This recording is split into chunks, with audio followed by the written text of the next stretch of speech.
Aujourd'hui à l'émission, on parle avec Denis Larouche et Marjolaine Roy qui ont aménagé leur propre van pour partir à l'aventure. Bienvenue au podcast Sortie plein air.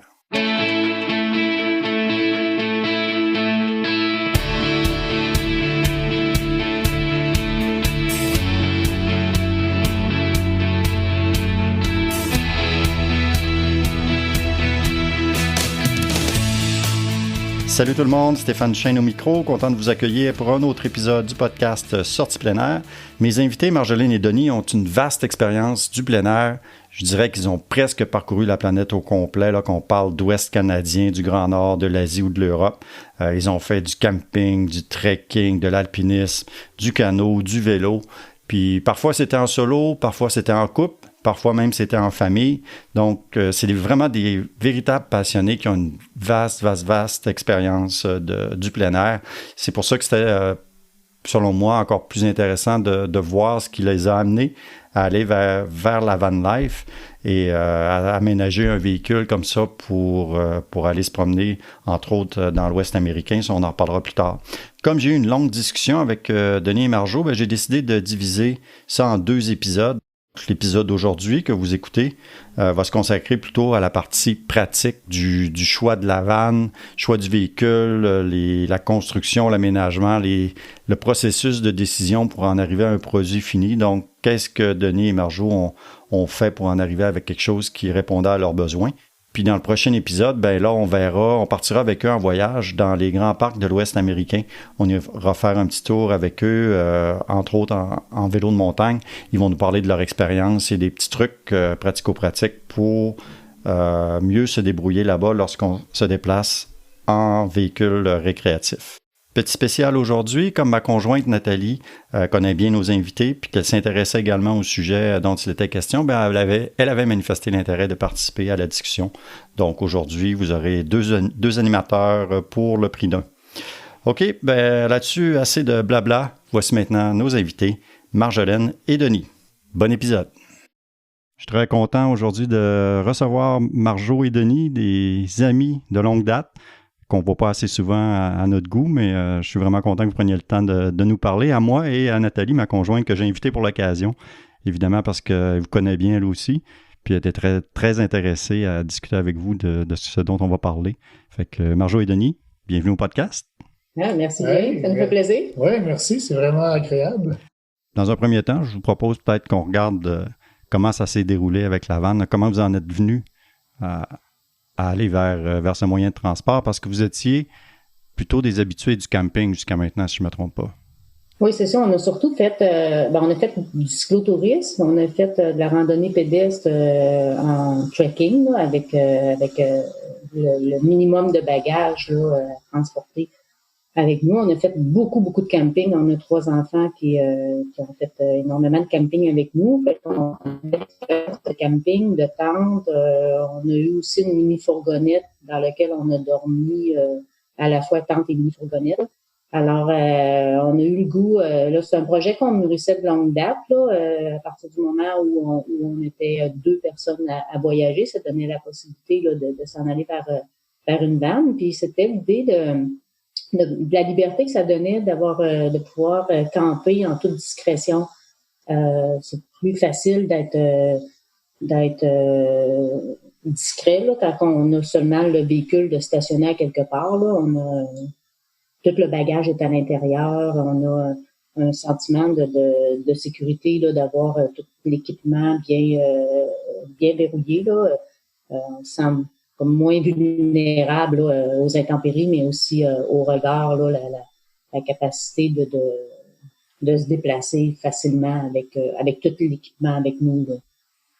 Alors, c'est un peu ça qui a motivé notre expérience d'achat d'une vanne. Mm-hmm. Comment vous en êtes venu à choisir cette vanne-là? Est-ce que vous aviez fait un essai avant? Avez-vous loué ou vous avez... Non, en fait, on a visité des salons, des expositions, là. On a visité les principaux fabricants. On a regardé un peu, là, qu'est-ce qui nous plaisait, qu'est-ce qu'on trouvait qui était pas utile pour nous, tout ça. On a comme défini un petit peu plus nos intérêts, là. Puis, on n'avait pas vraiment besoin d'essayer la vie en campeur parce qu'on connaissait bien la vie en plein air et le plaisir du camping, là. Alors, on a essayé quelques véhicules, là, un peu. Bon, on est allé en chercher un sur un concessionnaire pour voir s'il rentrait dans notre stationnement à la maison sur le carport, là. Mais on n'a pas fait d'essai de louer une vanne pour un voyage avant d'acheter notre. Mm-hmm. Puis vous avez choisi quoi comme van? Qu'est-ce que vous avez... Parce que là, il y a différentes possibilités, évidemment. Ça va d'acheter quelque chose qui n'est pas du tout équipé jusqu'à le luxe sur 4 roues. Là. Oui, donc, il y a vraiment il y a toute une gamme de possibilités. Là. Ça va du plus petit véhicule en termes de van, d'un petit Volkswagen vide, aller jusqu'à tout l'équipement. Nous, nous, on recherchait quelque chose de quand même assez compact, si on veut dire, là, autant qu'une van puisse être compacte. Là. Puis, fait qu'on a acheté un Dodge ProMaster, version courte, la plus courte, mais quand même avec le toit élevé, là, qu'on est capable d'être debout à l'intérieur. OK. Mais sans équipement à l'intérieur, tu as acheté une van non, on a vide? acheté totalement vide, là, vraiment une boîte métallique. Là, on a acheté sur le marché usagé. Un véhicule qui était un véhicule commercial là, par le précédent propriétaire. Puis on a fait l'aménagement, là, on a tout aménagé nous-mêmes. C'est un travail d'autoconstruction, si on peut dire. Oui. Mais ça doit pas être évident. Là. Ça doit demander beaucoup de temps, j'imagine. Ben oui, beaucoup de temps. Définitivement, là, faut avoir du temps à consacrer là-dedans. Mais ça dépend toujours aussi de ce qu'on veut y faire, de ce qu'on veut y aménager. Nous, on a quand même fait le choix de conserver une certaine simplicité là, dans notre aménagement, dans le sens que on n'a pas de douche, on n'a pas de propane. On a quand même fait ça relativement simple, mais en ayant quand même installé un lit, un frigo, un bon système de chauffage. Un évier avec un système d'eau grise et claire en petite quantité, si on veut. Là. C'est pas le gros réservoir là, qu'on doit remplir à la station d'essence. Là. C'est vraiment tout simplifié. Mais ça nous donne quand même l'eau courante là, avec une pompe à pied qui fait qu'on économise l'eau pour en faire couler pour rien. Là. Puis c'est ça, on peut avoir tout dans le camion, faire la vaisselle, ça. On a quand même Puis on a fait comme une bonne isolation dans tout le véhicule. Tout est isolé comme il faut pour qu'on puisse l'utiliser l'hiver. On a mis des sièges pivotants. Là. Les sièges en avant, on a installé un système qui permet de faire pivoter les sièges, qui nous donne beaucoup d'espace à l'intérieur. Oui. Ça nous permet d'aménager comme notre petite cuisine, une salle à dîner, salon, là, dans la cabine de pilotage, si on veut. Là. Avec une table amovible là, qu'on met entre les deux sièges. Là.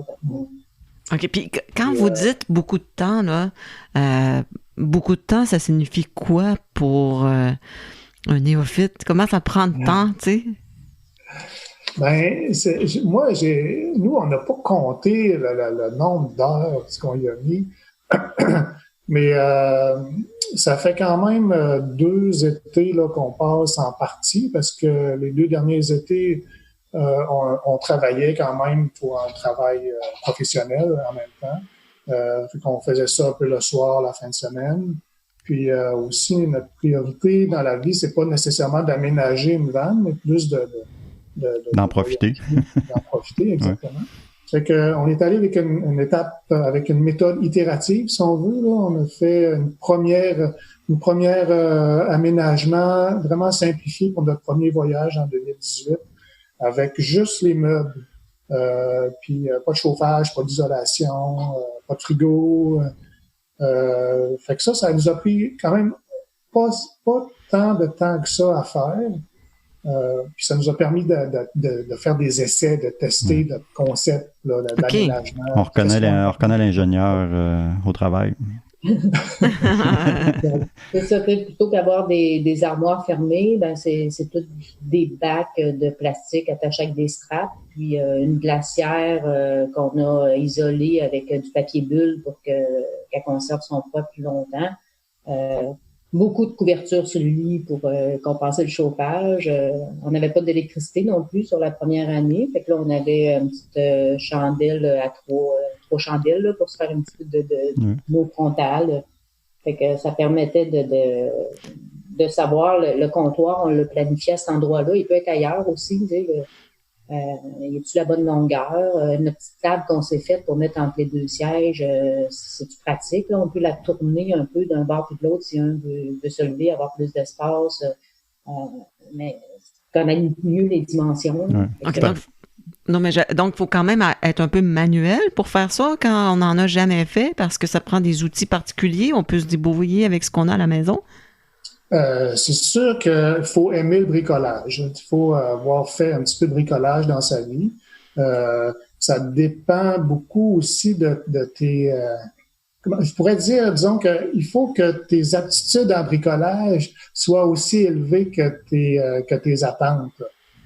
Parce que tu peux être vraiment très amateur en bricolage puis te contenter d'un meuble fait avec un morceau de 2x4 puis quelque chose de très simplifié, là. Ou tu peux rechercher quelque chose de plus finalisé, là, avec plus de détails, puis là, ça demande plus d'aptitude, du moins plus d'énergie, puis de recherche, puis de travail. Puis C'est sûr aussi que convertir une vanne comme ça, c'est un peu plus difficile que de travailler dans une maison, par exemple, où tout est droit, où ce que les matériaux, c'est du bois dans lequel tu peux facilement visser des vis pour faire tenir ce que tu veux faire tenir. Dans une vanne, tout est rond, tu sais, il y a des pièces de métal qui dépassent un peu partout, tu peux pas faire des trous. C'est beaucoup plus difficile à ce niveau-là. Les matériaux que tu vas trouver que tu vas avoir besoin, mais tu ne les trouveras pas nécessairement à la quincaillerie facilement. OK. Puis au niveau du budget, est-ce qu'il faut se définir un ordre de grandeur? L'aviez-vous prévu comme ce que vous vouliez mettre comme frais pour l'intérieur de la vanne? À un moment donné, vous allez dire, ben j'ai atteint ma limite, on arrête ça là. Ça dépend toujours de ce que tu mets dedans, là. Mais est-ce que vous étiez défini un budget? Et si oui, à peu près combien qu'on doit penser pour finir une vanne à l'intérieur comme ça?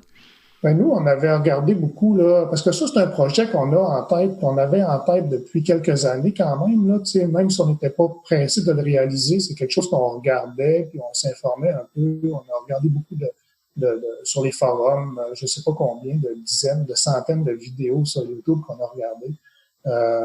Fait que, tu sais, on avait une bonne idée du budget puis de ce qu'on voulait faire. Puis dans ce domaine-là, le budget peut varier, je dirais, entre 10 000 $, disons, pour un aménagement très simplifié, là, aller jusqu'à 20-25 000 $. Ça dépend des matériaux et d'équipements. Si quelqu'un se met une antenne parabolique pour la télévision, qui se met de l'air climatisé, qui se met une finition soignée, ça augmente les coûts, là. Okay. Par rapport au prix du marché. Dans l'achat du véhicule aussi, là, si c'est un véhicule qui est neuf, ben là, ça peut aller à 50 000 $. Si c'est un véhicule qui a plus d'âge, plus de kilométrage, 10-15 000. Fait que ça varie selon puis la grosseur du véhicule aussi. Nous, on a pris le plus court possible, mais quelqu'un qui achète un véhicule plus gros, ben, tout coûte plus cher. Hein. Pour la partie aménagement, si tu le fais toi-même, ça va te coûter entre 10 et 20-25 000 $, disons, là. Nous, ça nous a coûté environ 15 000 $. C'est surtout les équipements, c'est les frigos, les trucs pour faire pivoter les sièges, le chauffage, toutes des affaires qui coûtent cher. C'est des éléments spécialisés, ça coûte cher. C'est ça qui monte le budget. Mais si tu achètes un véhicule déjà tout fait, comme par exemple, là, il y a des constructeurs là, dans la région de Québec ou au Québec là, qui fabriquent des vannes qu'on peut trouver sur le marché, là, ben juste la partie aménagement, ça va coûter entre 40 et 60 000 $. OK.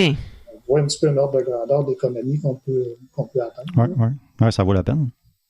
Oui, ça vaut la peine, mais c'est du temps aussi. Oui, si tu as le temps. C'est comme juste au niveau de l'isolation, tu sais, ça dépend encore une fois des besoins. Nous, on savait qu'on devait l'utiliser de tôt le printemps à tard l'automne et même l'hiver. Dans le deuxième voyage qu'on a fait avec, Denis l'a utilisé en hiver. Alors là, juste pour ce qui est de l'isolation, on n'aurait pas pu avoir une isolation aussi bien conçue et qu'on connaît là, toutes les specs de notre isolation si on l'avait pas fait nous-mêmes. Mm-hmm. On a passé des heures là, à boucher des tout petits trous là, avec de la laine de roche, là, avec une pince à cire. Là. Ceux qui fabriquent feront pas aussi. Denis a fait énormément de recherches de matériaux pour décider que ça serait des panneaux de polyisocyanurate. C'est pas ce qui est utilisé par si on achète un véhicule, déjà, ils vont nous dire oui, il est isolé, mais tu sais, c'est un rayon là, pour voir à quel endroit il y a des tables de chaleur. Il va en avoir moins dans notre véhicule que dans des véhicules commerciaux. Ouais, c'est sûr que quand on le fait nous-mêmes, on a le loisir d'aller dans le détail comme on le souhaite, ce qui n'est pas nécessairement fait dans des véhicules commerciaux. Mais en même temps, on connaît des gens aussi qui avaient pas ce besoin de minutie-là ou d'isolation autant, puis qui ont construit quelque chose quand même relativement avec un véhicule plus vieux, tu sais. Alors là, tu as comme moins le goût d'investir dans de l'équipement, puis quand tu sais que ton véhicule, il va faire moins d'années parce qu'il y a déjà un kilométrage. Dans votre cas, le véhicule était neuf? C'est un véhicule neuf que vous avez acheté? C'est un véhicule usagé, mais qui était peu usagé. Là. Il y avait juste un an d'usure. Là. Ça, c'est une chance qu'on a eue là, de quelqu'un qui devait... en fait, on l'a trouvé sur le marché de l'usager. Là. Je ne connaissais pas la personne, mais c'est de surveiller les opportunités. On en a apporté un ou deux au garage avant pour se rendre compte que finalement, dans les véhicules commerciaux, des fois, ils ont été moins bien traités, selon si c'est le propriétaire ou si c'est un... C'est souvent des véhicules, ce type de véhicule-là, c'est souvent des véhicules commerciaux là, sur le marché de l'usager. Fait que en général, c'est un synonyme de beaucoup de kilométrage, d'une conduite peut-être moins minutieuse que si c'était un particulier qui l'avait possédé. Là. Fait que des fois, quand on faisait inspecter ces véhicules-là qu'on avait trouvés, on avait des mauvaises surprises. Celui qu'on a acheté, ben, on a eu la chance et la personne qui le possédait, c'était une petite entreprise, le propriétaire qui le conduisait, puis il y avait peu de kilométrage. On a été quand même chanceux. Puis aussi, on a trouvé, nous autres, on a cherché quand même quelques années, là, puis c'est difficile de trouver. Là, sur le marché d'usager, là, c'est en demande beaucoup ce genre de véhicule-là. Là. Pas juste le Dodge, mais tu sais, le Ford Transit, puis le Mercedes Sprinter, c'est la même chose. Ils sont rares sur le marché. Ils sont durs à trouver. Puis acheter neuf, je sais pas, probablement la même chose pour Sprinter puis Transit, mais chez Dodge ProMaster, c'est 1 an d'attente. Ah oui. OK, il y a une question de délai. Mais à l'intérieur, j'ai compris que vous avez dit pas installer le gaz. Ça veut dire, ça avec quoi vous cuisinez? C'est comme au camping? Avec des brûlants? On a acheté, en fait, la première année, on était parti avec un petit setup propane, là, dans le sens qu'on avait notre poêle de camping habituel avec une petite bonbonne. On a acheté une bonbonne de 5 livres. De 5 livres, là. Fait qu'on avait ça, mais on était plus ou moins à l'aise d'avoir du propane. Fait qu'on cherchait une autre solution que le propane, puis on a acheté sur le marché de l'usager encore un poêle à alcool. C'est ce qui est utilisé dans les bateaux. Alors, ça, ces poêles-là, c'est un peu comme, ça a 2 ronds. C'est un peu comme si c'était une petite poêle à fondu, là. Dans le fond, c'est de l'alcool, là, puis, on s'est informé à quelques personnes, là, qui en avaient parce qu'on pensait que c'était peut-être moins, efficace, là, au niveau de le temps que ça peut prendre pour faire bouillir de l'eau, par exemple. Puis, vraiment, rarement, on le met au maximum, là, ça cuisine particulièrement bien. C'est facile de trouver de l'alcool ça n'en consomme pas énormément. Oui, c'est assez économique aussi. Puis c'est facile de le sortir dehors ou de le rentrer à l'intérieur. Pour cuisiner sur la table technique, là, c'est pouvoir sortir ça. Puis ce qui nous permet de ne pas avoir de propane, là, puisqu'on est dans le sujet, notre frigo marche aux 12 volts uniquement.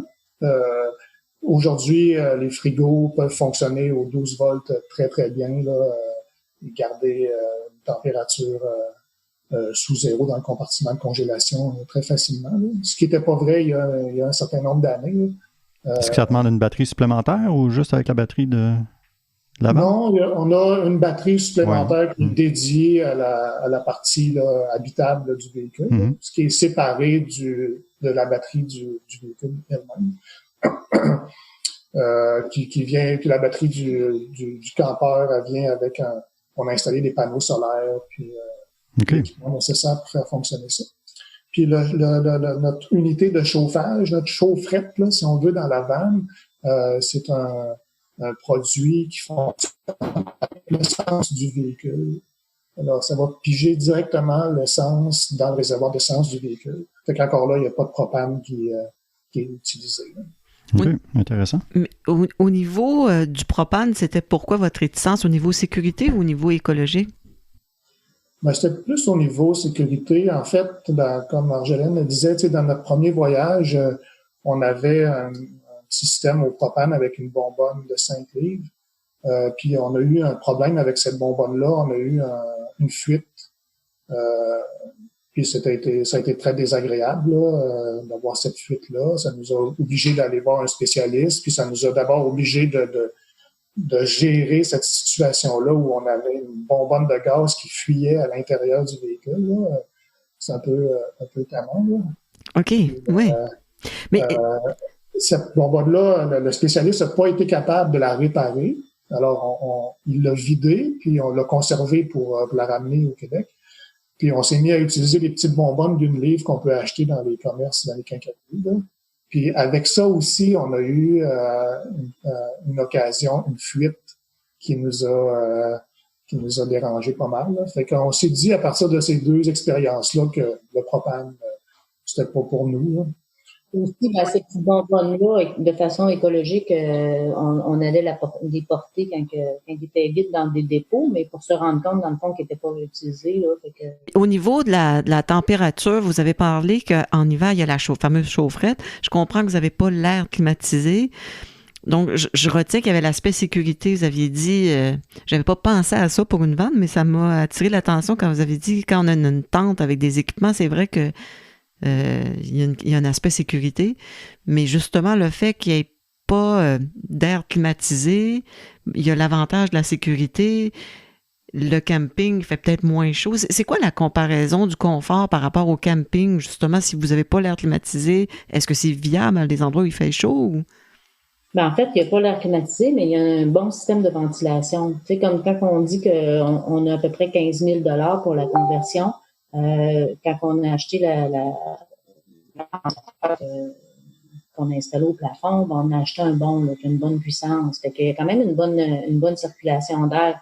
Denis a aussi fait des trous derrière, dans ce qu'on appelle, dans le fond, le garage, parce que notre lit est surélevé. Et puis, quand on ouvre les deux portes à l'arrière, on a tout un espace de rangement. Les vélos rentrent en enlevant seulement la roue, là, et rentre derrière. Fait que dans le garage, c'est ça, il y a 2 trappes d'aération. Fait que, puis il y a un petit ventilateur qui est installé là aussi. Alors l'air circule. Puis jusqu'à maintenant, on a des bons moustiquaires aussi dans la porte, la grande porte coulissante. On a une moustiquaire à grandeur. On a des moustiquaires pour les fenêtres avant. Fait qu'il y a quand même beaucoup de circulation d'air. Au niveau du confort par rapport au camping, en fait, on s'est un peu surpris nous-mêmes parce qu'on aimait beaucoup faire du camping en tente. Tu sais. C'est drôle parce que la première année, on est parti avec dans le fond, la seule affaire qu'il y avait, c'était un foam usagé sur une planche de bois.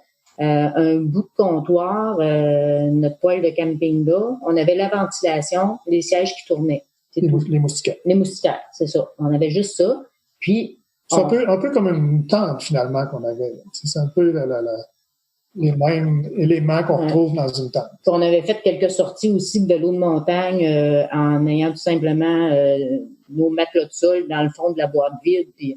Puis malgré ça, on se trouvait tellement plus confortable que nos amis qui étaient avec nous, mais en tente dehors. Juste le fait de ne pas avoir à monter, à démonter la tente. Tu sais, des fois, il pleut un peu, une petite humidité, de ne pas avoir à manipuler le bagage. Ça nous a surpris de trouver ça aussi confortable parce que, dans le fond, quand on était en tente, on avait toujours une bonne bâche qui protégeait la table de pique-nique. On s'organisait bien là, pour avoir quand même un certain confort, mais là, c'est le plaisir de terminer une bonne journée de plein air, puis d'arriver chez soi, d'avoir juste à tourner les sièges, s'asseoir, toute une bonne bière, t'es au sec, t'es au chaud, c'est facile de préparer le souper. Même là, maintenant, on a le grand luxe d'avoir un frigidaire, mais même quand on était en glacière, tout est à portée de la main. T'as pas à manipuler toujours sortir les boîtes du coffre de l'auto, les ranger. Même si on essaie d'être simplifié dans notre bagage, dans le coffre de la voiture, on a toujours une logistique. Surtout qu'on a voyagé beaucoup aussi avec nos 3 enfants. Fait que là, l'espace est limité, puis chaque chose doit rentrer à sa place. Puis t'es toujours en train de manipuler le matériel. C'est quand même une certaine perte de temps. Ça, on a constaté... à notre grand plaisir, on a constaté que juste le fait d'avoir cette boîte métallique-là dans laquelle tout notre matériel se trouve, puis dans lequel on couche, puis dans lequel on mange, ça nous a libéré quand même pas mal de temps dans notre quotidien. Ah, c'est pour intéressant, faire ça. Les activités qu'on souhaite faire, là, comme vélo de montagne, randonnée, aller au bar, prendre de la bière. Mais est-ce que je dois comprendre que vous pouvez laisser votre stock, mettons, à partir du printemps jusqu'à l'automne, ça empêche le va-et-vient de toujours remettre les bacs de camping? Ou est-ce que votre structure est toujours prête à partir? La wagonnette est toujours prête? Elle devrait être toujours prête. Mais notre réalité, c'est que les voyages qu'on a fait avec, en fait, l'usage qu'on a fait avec, c'est des longs voyages. C'est juste ça qu'on a fait avec jusqu'à maintenant. Fait que, comme le premier voyage, on a travaillé sur notre van. Puis quand on a été prêt à partir, on est parti 2 mois. Quand on est revenu, on l'a rangé. On était rendu au mois de novembre. Puis il n'y avait plus de camping à faire. Puis l'été suivant, on l'a très peu utilisé en mode fin de semaine. Parce qu'on avait tout démonté, on avait tout rentré dans le salon pour faire la version 2. Parce qu'on travaillait sur la vanne, ça fait que ça était plus fonctionnel. Puis quand le jour où elle a été fonctionnelle, on est reparti pour 5 mois et demi avec. Fait que, éventuellement, on devrait être en mesure de pouvoir être prêt à partir là, tous les vendredis. C'est ça. Là, on est comme à la 3e année, dans le fond, puis là, elle est encore toute démontée pour faire la version 3. Oui, c'est ça. Parlez-moi de ça un peu, parce que tantôt, vous parliez d'itération, puis vous avez appris des choses dans chaque voyage pour améliorer votre design. Exact. Tu sais, dans la philosophie de construire soi-même l'aménagement, on a trouvé ça vraiment une bonne idée, dans le fond, même si c'était plus c'est un concours de circonstances qui a fait, un manque de temps qui a fait qu'on est parti avec notre véhicule à demi aménagé comme ça le premier voyage. Mais ça nous a vraiment permis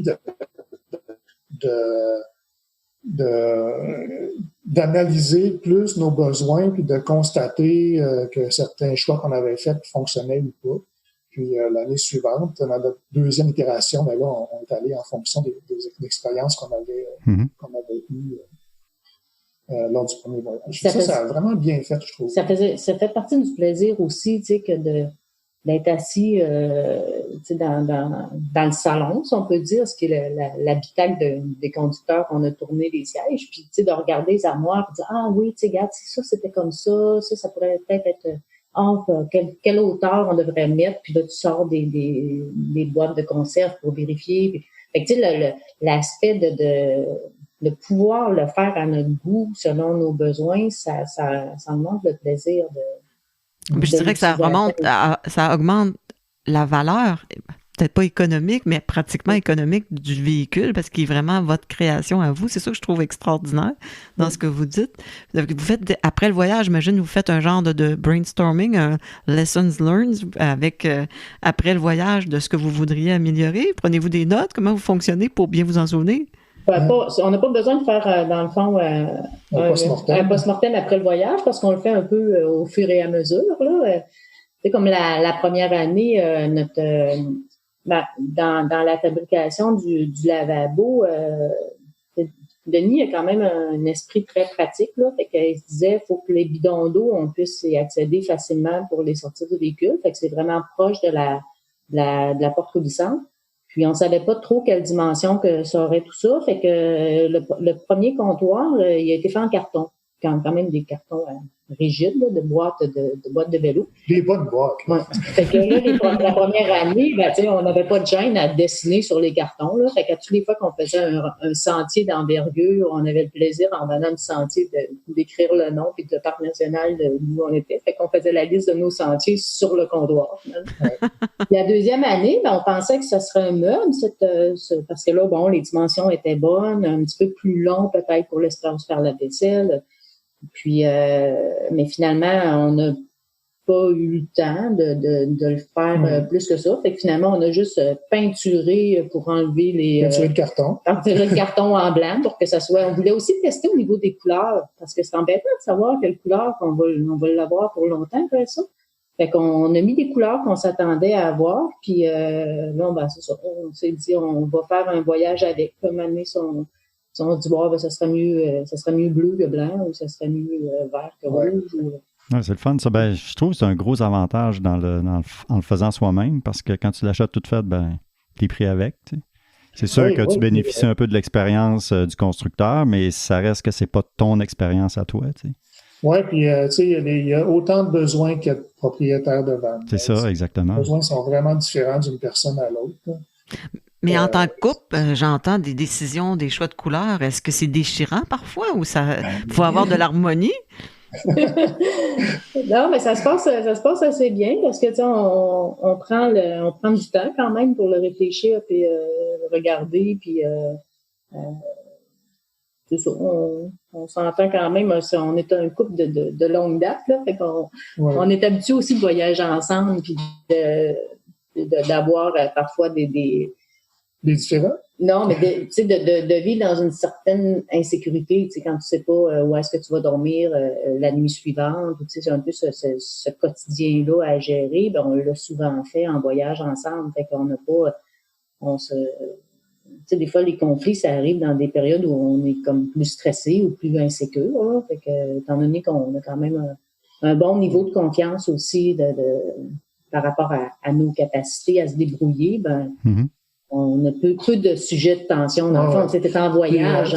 Pour ni un ni l'autre d'entre nous, la couleur, c'est quelque chose de très important. Puis, dans le relatif confort de la vanne, c'est pas un environnement qui suscite beaucoup les controverses et les chicanes. Mais là, maintenant... c'est pas comme faire du canot, par exemple. Ça, c'est un bon test. Hein? Mais tu sais, le confort actuel, là, maintenant, on s'est racheté un nouveau matelas. Là, dans notre version 2, là, on a un matelas mousse densité, parce qu'on voulait pas avoir un matelas très haut, là, parce que notre planche de lit est déjà haute pour pouvoir rentrer les vélos en dessous. Fait que si notre matelas il est haut, quand on conduit, on voit plus parce qu'on a deux fenêtres dans le vitre arrière. Hein. Fait qu'on voulait pas cacher la fenêtre. Fait qu'on a un matelas qu'on trouve bien confortable, là, un matelas de grosseur à peu près lit douce. Il y a beaucoup moins de bruit qu'en tente aussi, là, dans le camion, là.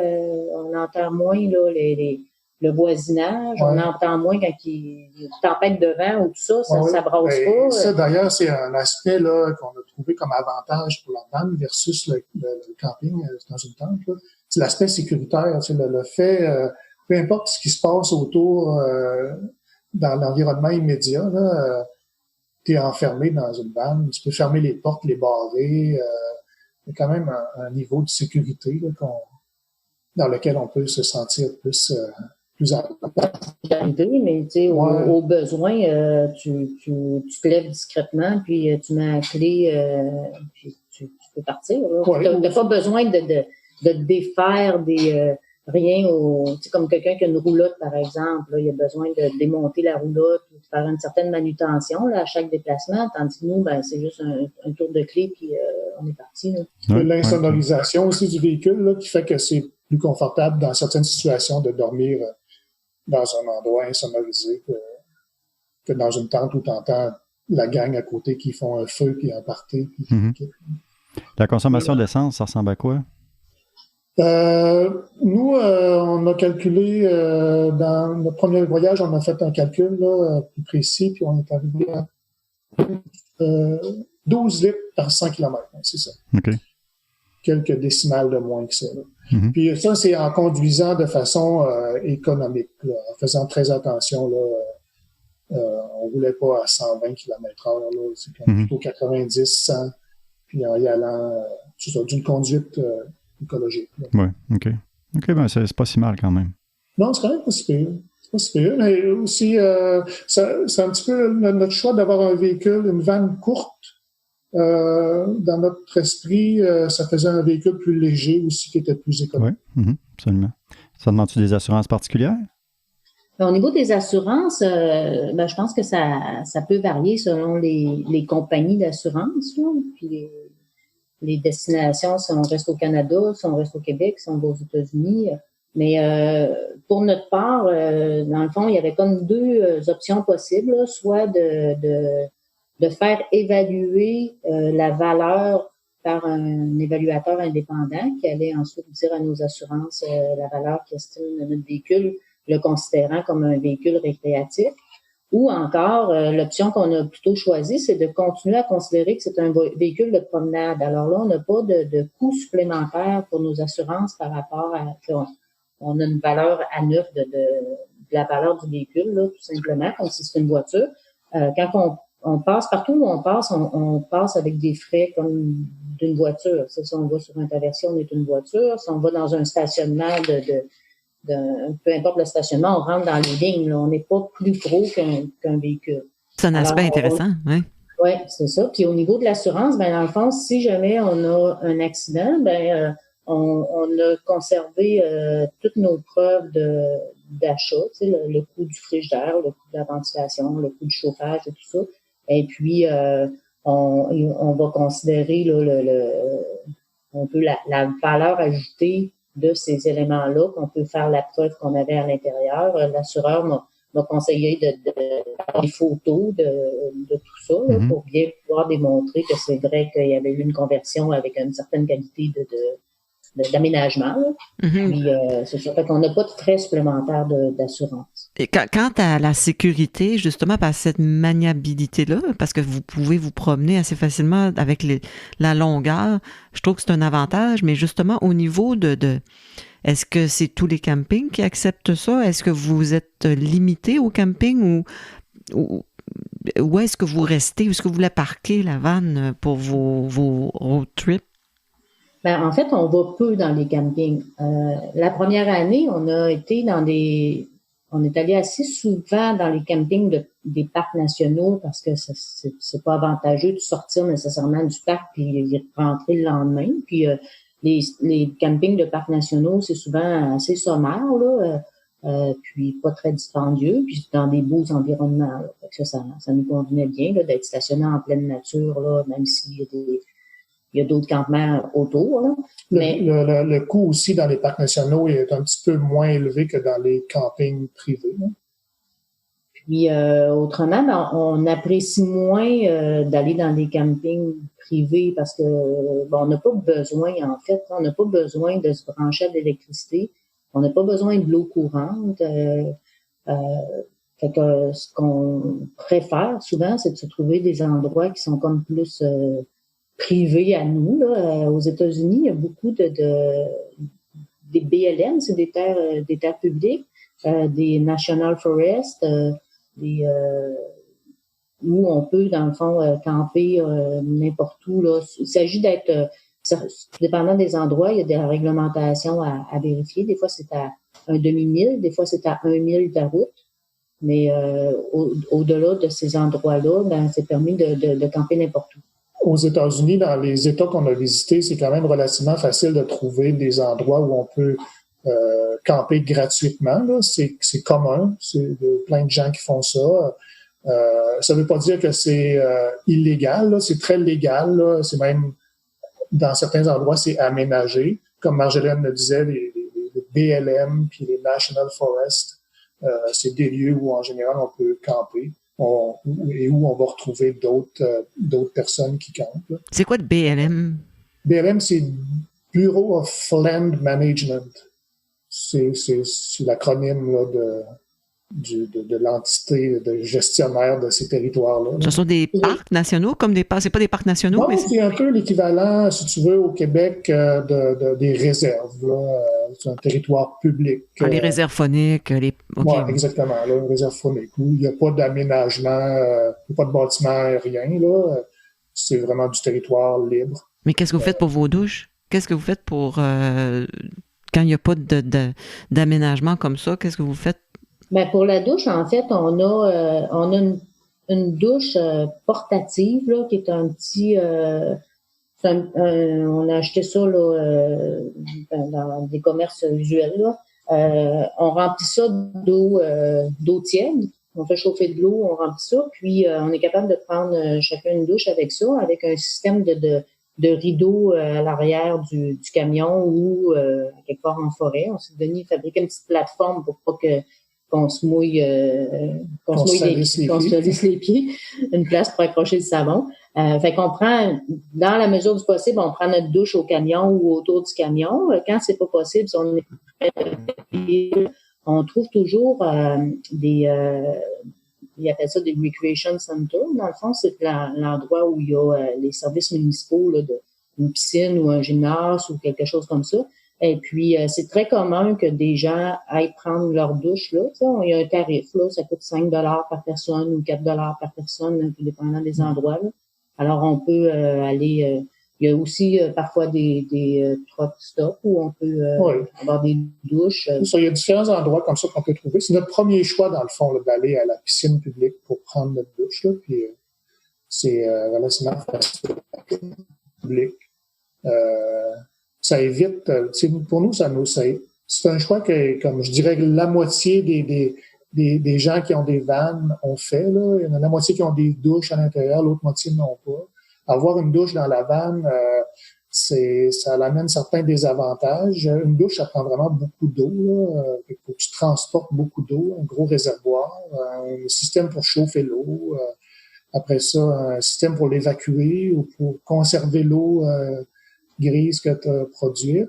Après ça, la douche elle-même, tu sais, ça se ramasse toute mouillée, toute humide. À la maison, c'est facile de gérer ça, de nettoyer ça, tu as de l'espace, mais dans un petit espace restreint comme la vanne, juste nettoyer, sécher la douche, ça devient compliqué. C'est ça, beaucoup de gens utilisent les installations sanitaires sur place.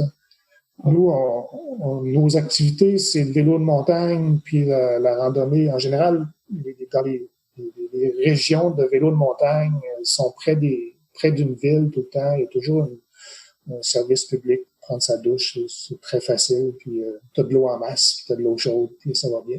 Le premier choix, c'est ça. Le deuxième choix, c'est la douche portative que Marjolaine vient de décrire, qui fonctionne très bien, puis qui est bien pratique, qu'on a utilisé très souvent ici.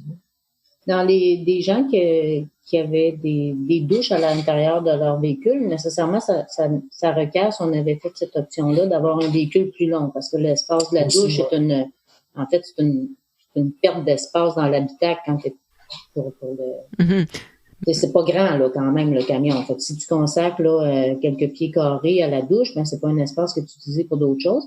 On a demandé à plusieurs personnes, là, qui avaient des installations, plus commerciales ou plus grosses, est-ce que vous prenez toujours votre douche dans votre douche? Puis il y avait plusieurs personnes qui nous répondaient qu'ils l'utilisaient pas, leur douche, parce qu'effectivement, ça faisait de l'humidité, ça prenait de l'eau, c'était tannant à nettoyer, puis fait qu'ils optaient pour aller prendre leur douche dans des endroits publics à toutes les fois qu'ils pouvaient. Puis quand ils pouvaient pas, ben là, ils le prenaient dans leur camion.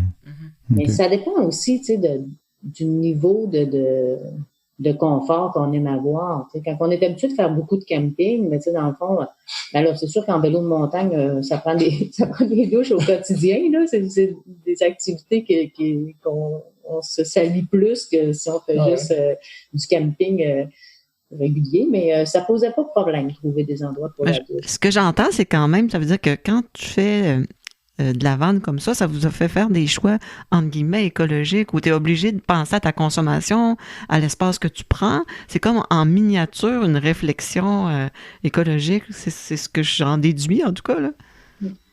Ben, dans nos déplacements aussi, bon là, on doit se rendre à destination, là. Alors, on a à traverser le pays pour se rendre complètement à l'autre bout dans les 2 choix qu'on a fait d'aller dans l'Ouest américain.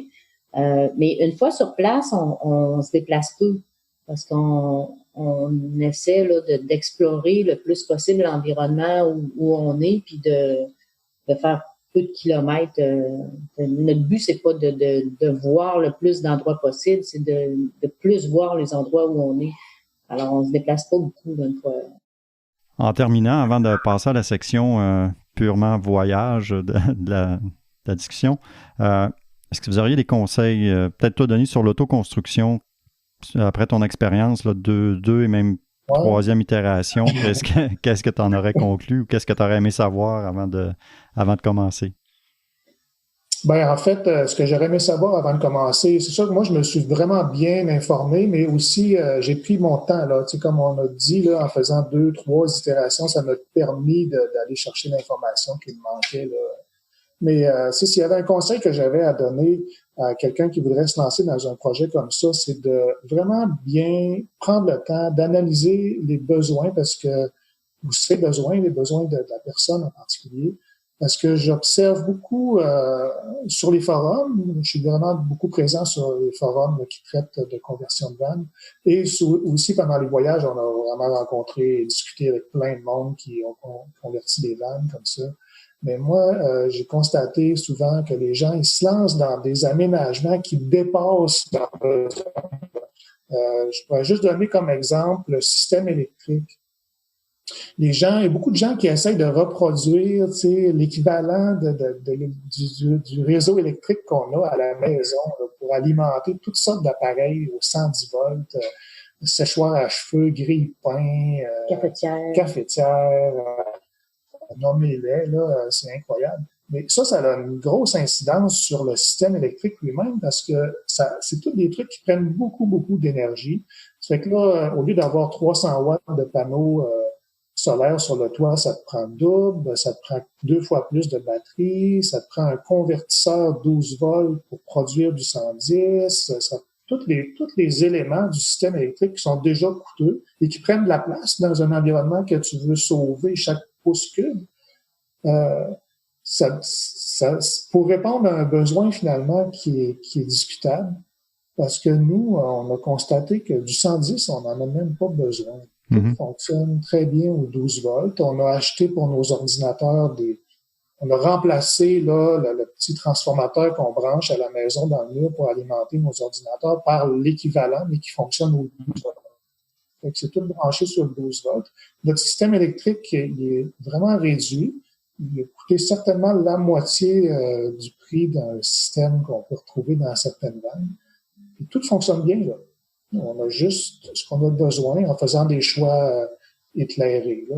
On a acheté, par exemple, un petit chargeur à batterie pour les batteries AA, les AAA, là, un petit chargeur qui fonctionne au 12 volts. Fait que tous nos appareils électriques, walkie-talkie, des différentes affaires, lampes de poche qui fonctionnent à batterie, on peut tout recharger ça avec notre système. Fait que juste un exemple, là, on pourrait parler de système électrique, on pourrait parler de gaz propane, d'isolation, de toutes sortes de trucs. Moi, mon conseil, c'est de vraiment faire attention à ses besoins puis de ne pas aller au-delà inutilement. Oui, pas essayer de reproduire le confort de la maison non plus. Oui, exact. Il ne faut pas oublier que c'est du camping qu'on fait, là, puis on peut tolérer un petit peu d'inconfort, là, ça rajoute même du charme au voyage. Puis, est-ce que c'est pour tout le monde, dans le fond? Tu sais, est-ce que n'importe qui peut se lancer là-dedans?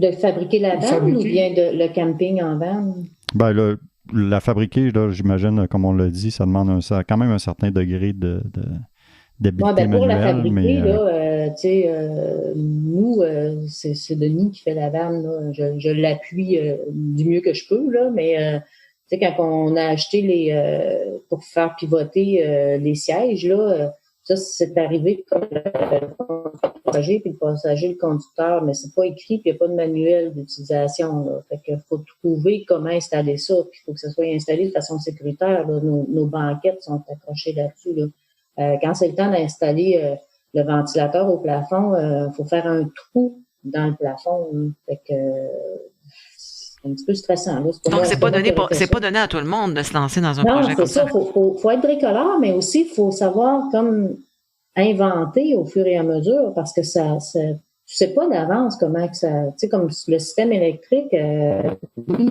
il est devenu très connaisseur du domaine en lisant, en recommençant, en allant s'informer. Tu sais, ça prend une patience puis un désir de le faire puis de recommencer au besoin, tu sais, parce que là, il y a un chargeur, il y a un alternateur, il y a un ondulateur, contrôleur quand je te charge, tu sais. Moi, j'arriverais avec les panneaux solaires, là, comment qu'on branche ça, là.